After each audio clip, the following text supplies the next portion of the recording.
Hi there. Thank you for the great feedback to my impromptu video showcasing the Lower Great Ouse catchment and the Fens flood management infrastructure during the Christmas 2020 floods. Now, in lieu of being able to get out and about to showcase the upper catchment, this video is to address an urban myth that crops up after every flood.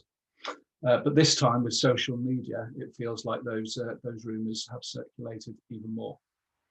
So much so that it's distracting time and energy from the real issues we all face and need to address following a flood. The myth is about sluices that are managed to save one community at the expense of another.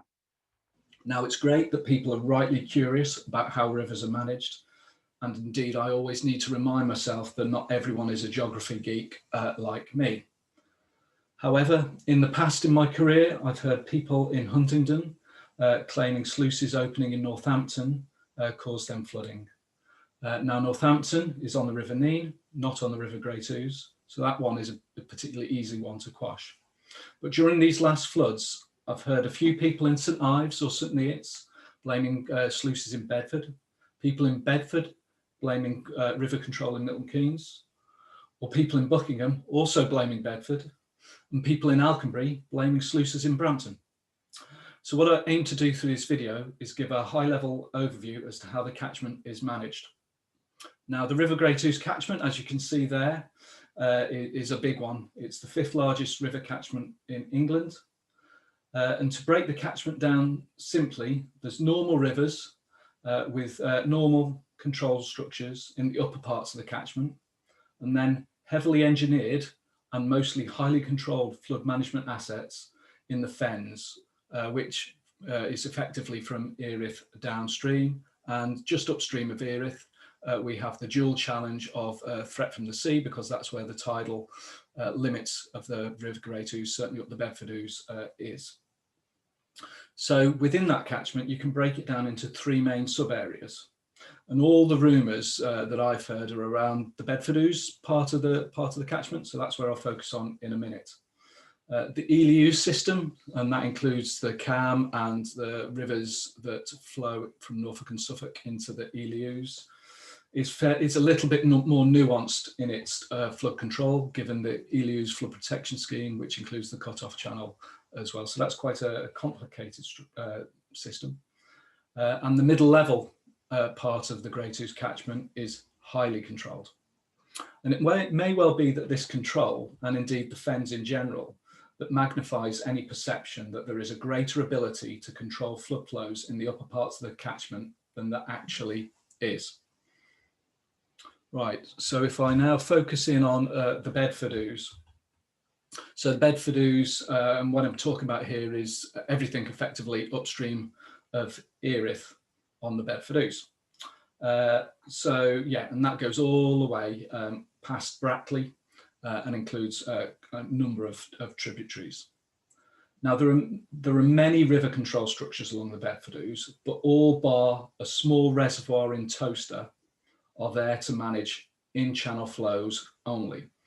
And Toaster Reservoir has 0.1% of the capacity of the Ouse washes, which is the picture behind me, just to give you a sense of the scale there. You may well ask about lakes in Milton Keynes.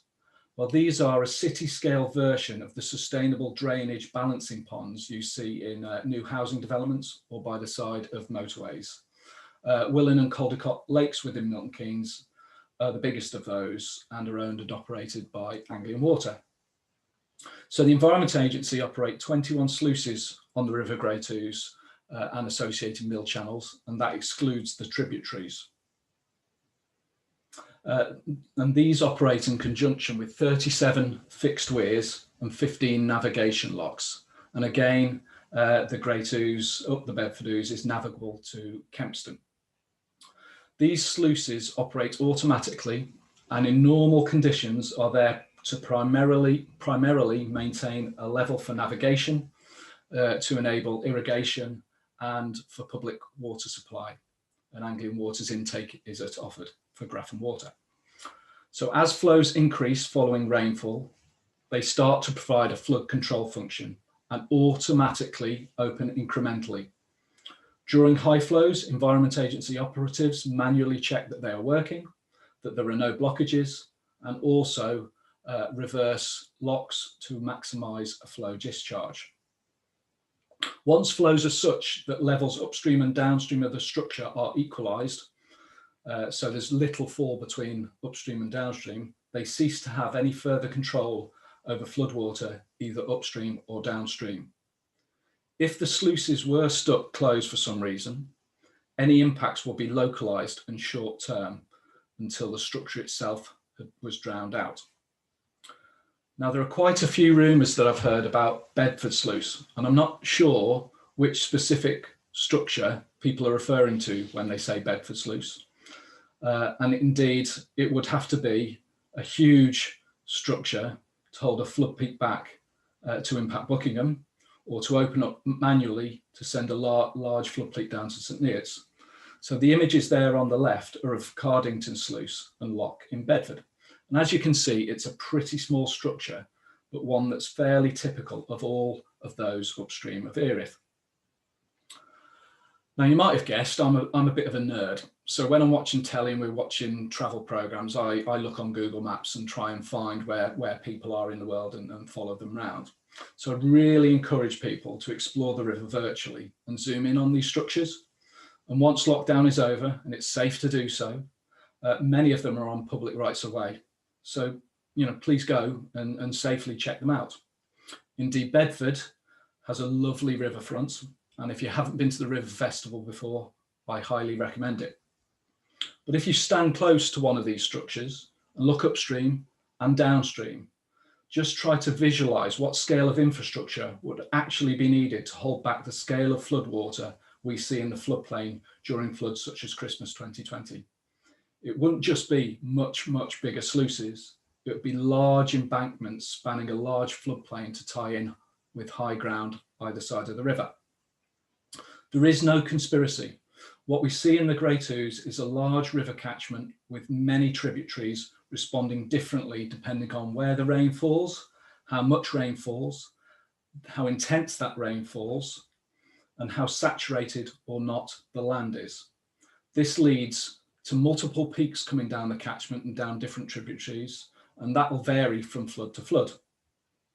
Now, where rivers meet is called a confluence. So if you live in a community at the confluence of rivers, then high levels in a receiving watercourse naturally impact the ability of a tributary to discharge, and therefore floodwater backs up. There is no ability to control this during big floods. Occasionally peaks coming down tributaries and the Great Ouse can coincide, and that further magnifies the impacts there and the backing up effect. Now, there's also an impact of high flows in rivers that can create another misconception. Many highway or surface water drains discharge into rivers. Now, there may well be some drains that are blocked, but please consider the interactions of drains with rivers. If river flows are higher than the outfall pipe of a surface water or highway drain, then surface water will back up and potentially cause flooding. And in some cases, this can be quite far from the river, so can create the impression that drains are blocked. They may well not be. Once the river is full and sluices are open, and they all open automatically, then there is no human control. So what I just want to do is zoom in on a small catchment within the Great Ouse and within the Bedford Ouse system called Alconbury Brook, and just focusing there. So the villages of Alconbury and Alconbury Weston have a long flood history. They are lovely villages with properties and roads that are very, very tight to Alconbury Brook. The villages are on somewhat of a plateau within a relatively large, steep and very flashy river catchment. Now, upstream of Alconbury Weston is a small hamlet called Hamerton, and that's where we have a gauge that then informs the flood warning service that the village has received. And there's a 10-metre fall in land level between Hamerton and Alconbury Weston. And then there's a 4-metre fall from Alconbury Weston to Brampton Racecourse, which is further downstream. Now, the hydrographs viewed by many during and after the recent flood event show a very steep rise in Alconbury Brook during the 23rd of December. This is the saturated catchment responding to prolonged heavy rain during the day of the 23rd of December. The flashy response of the brook is that steep rise. No sluice, no opening of anything, just sheer volume of overland runoff making its way into and down the brook. The floodwater would need to be 4 metres deep at Brampton Racecourse for it to be in line with ground levels at Alconbury Weston, which as the crow flies is about 6 kilometres distance away. So it's not possible for floodwater at Brampton Racecourse to affect Alconbury Weston or Alconbury Village. They are too far uphill.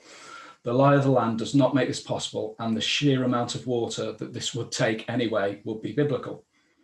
But even if it were the case, you can see from freely available topography that's online that Brampton, Manchester and parts of Huntingdon will be severely impacted well before the Alconburys. Indeed, there is no sluice at Brampton Racecourse, just a small fixed gauging weir, and you can see that quite clearly if you zoom in on Google Maps. The two nearest structures on the Great Ouse are at Brampton Mill, just upstream of the Great Ouse's confluence with Alconbury Brook, and Garkey's Mill Sluice, which is just downstream. Again, even if these structures were closed, the impacts would be short-term and localised. And even if they could have an influence on out-of-bank flows, which they can't, then Brampton, Manchester and parts of Huntingdon will be impacted well ahead of any impacts for the Alconburys. So I just want to end by obviously thanking you for listening, and I hope you found this useful. And indeed, I hope I can bring this to life more when things settle down and lockdown ends.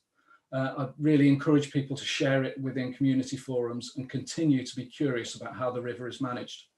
Local flood groups play a vital role, and community flood plans are so important alongside your own personal flood plans if you live in an area at risk of flooding.